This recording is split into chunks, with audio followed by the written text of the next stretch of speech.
Những tin tức thời sự tổng hợp mới nhất sẽ được gửi tới quý vị và các bạn ngay sau đây. Bạn trai cũ của tân thủ tướng Pháp trở thành ngoại trưởng.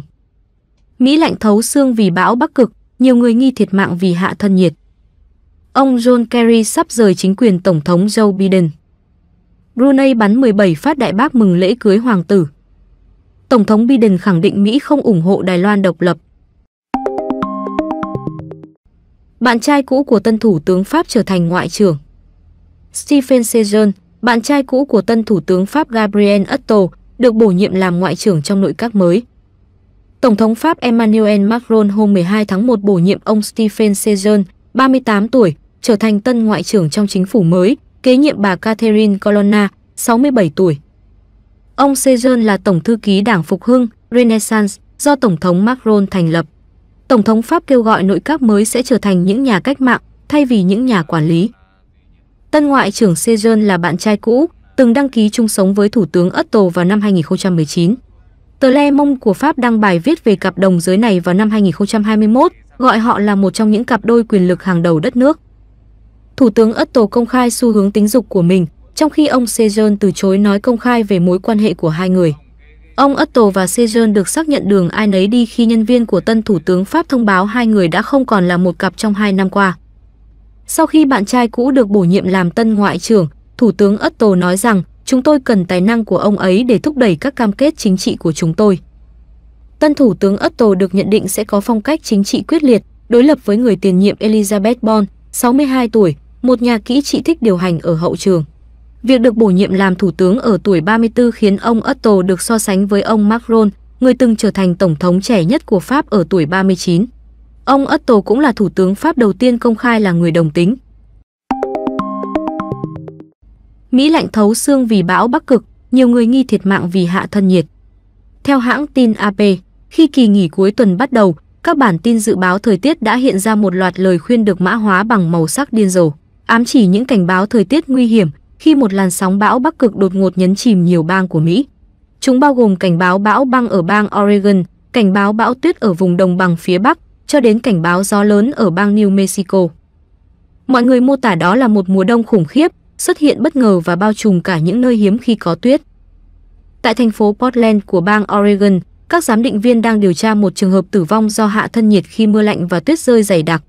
Portland vốn quen với những mùa đông ôn hòa hơn. Hàng trăm người ở đây đã phải tìm chỗ trú qua đêm tại các trung tâm sưởi ấm. Một loạt cái chết liên quan đến thời tiết khác cũng được báo cáo ở các bang California, Idaho, Illinois, Wisconsin. Thống đốc bang Nebraska Jim Pillen đã ban bố tình trạng khẩn cấp vì điều kiện thời tiết rất nguy hiểm.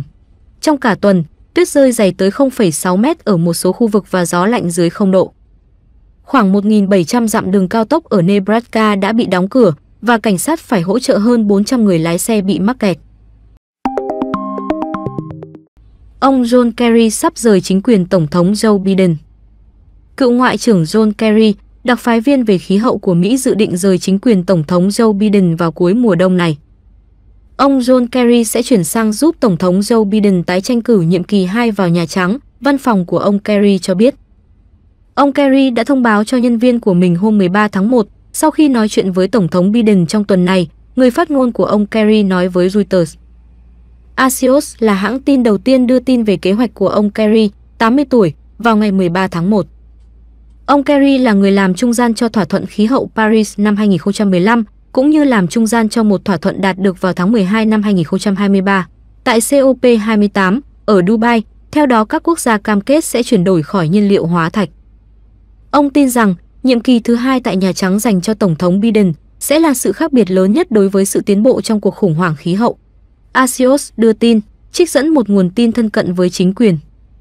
Cũng theo Axios, ông Kerry và ông Biden đã nói chuyện tại phòng bầu dục vào đầu tuần này, sau khi cựu ngoại trưởng tham dự hội nghị thượng đỉnh về khí hậu toàn cầu COP28 ở Dubai vào cuối năm ngoái.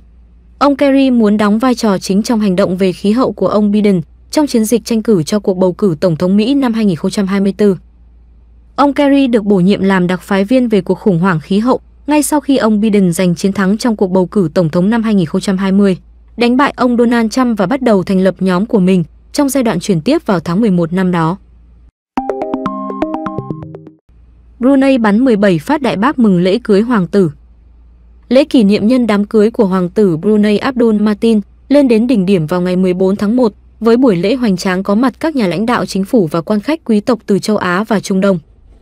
Trong buổi lễ tại cung điện Istana Nurul Iman, Hoàng tử Martin, 32 tuổi, xuất hiện trong bộ lễ phục, trong khi cô dâu 29 tuổi mặc váy dài trắng.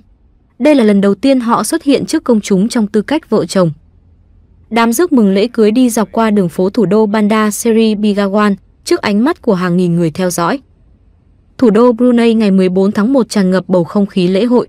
Trước khi đám rước bắt đầu vài giờ, người dân đổ ra đường và chọn chỗ đứng dọc theo tuyến đường chiếc xe chở vợ chồng Hoàng tử Martin sẽ đi qua. Trong trang phục truyền thống trang trọng và đội mũ song cốc, ông Haji Suhaimin Abbas, 66 tuổi, nhân viên ngân hàng về hưu, là một trong những người Brunei thượng lưu nhận được lời mời dự lễ cưới. Đây là lễ kỷ niệm rất lớn, ông nói với AFP trong lúc ăn sáng trước khi đến cung điện. Thành viên hoàng gia từ Jordan, Ả Rập Xê Út, các tiểu vương quốc Ả Rập Thống Nhất, Bahrain và Bhutan cũng nằm trong số 5.000 khách được mời. Thủ tướng Malaysia Anwar Ibrahim, Tổng thống Indonesia Joko Widodo và Tổng thống Philippines Ferdinand Marcos nằm trong số các nhà lãnh đạo chính phủ tham dự. Tổng thống Biden khẳng định Mỹ không ủng hộ Đài Loan độc lập. Sau cuộc bầu cử ngày 13 tháng 1, ông Lại Thanh Đức trở thành nhà lãnh đạo đắc cử của Đài Loan. Chúng tôi không ủng hộ độc lập, Tổng thống Biden nói khi được hỏi về phản ứng với cuộc bầu cử ở đảo Đài Loan. Vài giờ trước khi cuộc bầu cử bắt đầu, Washington cảnh báo sẽ không thể chấp nhận được nếu bất kỳ quốc gia nào can thiệp vào sự kiện này. Mỹ là nhà cung cấp vũ khí và hậu thuẫn quốc tế quan trọng nhất của Đài Bắc, dù không có quan hệ ngoại giao chính thức với Đài Loan. Ngoại trưởng Mỹ Antony Blinken chúc mừng chiến thắng của ông Lại Thanh Đức và khẳng định Mỹ cam kết duy trì hòa bình và ổn định ở eo biển Đài Loan, cũng như giải quyết các khác biệt một cách hòa bình, không bị ép buộc và áp lực. Ông cho biết Mỹ mong muốn được làm việc với ông Lại Thanh Đức và lãnh đạo các bên ở Đài Loan để thúc đẩy mối quan hệ không chính thức lâu dài của họ, phù hợp với chính sách một Trung Quốc. Sau khi có kết quả bầu cử, Bắc Kinh lên tiếng nói rằng sự thống nhất với Đài Loan vẫn là điều không thể tránh khỏi. Trong một tuyên bố được đưa ra sau khi ông Lại Thanh Đức trở thành nhà lãnh đạo đắc cử, người phát ngôn văn phòng các vấn đề Đài Loan của Bắc Kinh, ông Trần Bân Hoa tuyên bố cuộc bầu cử sẽ không cản trở xu hướng thống nhất tất yếu của Trung Quốc, hãng thông tấn Xinhua đưa tin. Ông Trần Bân Hoa cho rằng kết quả bỏ phiếu cho thấy DPP không thể đại diện cho dư luận dòng chính trên hòn đảo, sẽ không thay đổi cục diện cơ bản và xu hướng phát triển của quan hệ hai bờ eo biển. Ông Trần Bân Hoa nói thêm, lập trường của Bắc Kinh về việc thống nhất đất nước vẫn nhất quán và quyết tâm của chúng tôi vững chắc như đá. Người phát ngôn văn phòng các vấn đề Đài Loan tuyên bố, Bắc Kinh kiên quyết phản đối những hoạt động ly khai nhằm mang lại độc lập của Đài Loan, cũng như sự can thiệp của nước ngoài. Bản tin trên kênh tin tức Hot 24 giờ đến đây xin được tạm dừng. Nếu quý vị và các bạn thấy nội dung video hay xin hãy nhấn like, bình luận và chia sẻ. Quý vị và các bạn nhấn đăng ký kênh và nhấp vào biểu tượng chuông dưới góc phải màn hình để nhận được thông báo những video tải lên mới nhất. Cảm ơn quý vị và các bạn.